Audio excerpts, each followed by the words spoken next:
Hello, my name is Tim, and welcome to Tim's Reflections, a YouTube video series where we look at some parables of Jesus and some of the stories that he told when he was here on this earth. The parable for this video is the parable of the lost sheep. And we'll be reading from Luke chapter 15, verses 1 through 7. And we read, "Then all the tax collectors and the sinners drew near to him to hear him. And the Pharisees and the scribes complained, saying, 'This man receives sinners and eats with them.' So he spoke this parable to them, saying, 'What man among you, having 100 sheep, if he loses one of them, does not leave the 99 in the wilderness and go after the one which was lost? And when he has found it, he lays it on his shoulders, rejoicing. And when he comes home, he calls together his friends and neighbors, saying to them, Rejoice with me, for I have found my sheep, which was lost.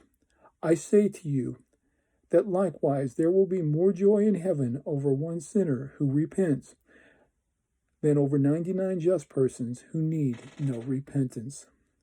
In these verses, we read a parable where Jesus tells about a man with 100 sheep. One of the sheep became lost, and the man left the 99 and went out in search of that one lost sheep. This man was serious. He did not give up. He searched until he found that one lost sheep. As the parable continues, we find that this man did not take the attitude, "I'm tired," and that sheep made a choice, and he must learn that there are consequences to disobedience. The man did not drag or chase the sheep home. He did not yell at it or in any way mistreat it. He simply dropped everything and went in search of his one lost sheep. The verse states, "And when he has found it, he lays it on his shoulders, rejoicing." The parable goes on to say that when he arrived home, he called his friends and neighbors together, saying, "Rejoice with me, for I have found my sheep which was lost." The parable closes by stating that there is more joy in heaven over one sinner who repents than over 99 just people who need no repentance. Our reflection for today is this: what do we do when someone is missing from church? What do we do when that coworker is suddenly not at work? What do we do when our neighbor is acting differently? What do we do when our friend seems to be acting odd or out of character? When these things happen, do we take the attitude, "It's none of my business. If they need anything, they can ask"? Or do we take the attitude, "They've made their choice"? Or do we think, "Let someone else deal with them"?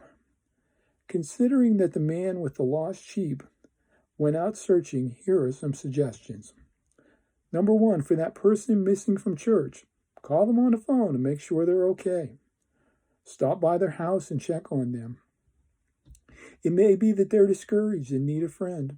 It may be that their car is broken down and they need gas money or a ride to church. Number 2, for the coworker missing from work, call them on the phone and make sure everything's okay. Send them an email and check on them. It may be that they are sick and need help, or their car is broken down and they need a ride to work, or they need gas money until payday. For the neighbor who's acting differently, go across the street and knock on their door. Go next door and knock on their door. And ask, "Is everything okay?" It may be that they just lost their job. It may be that there's an illness in the family, or that there are marriage problems. And number 4, for that friend who is acting differently, call them or go knock on their door and ask if everything is okay. In any of these situations, we may do everything we can and the person may not tell us what's going on. They may brush us off and tell us everything is fine.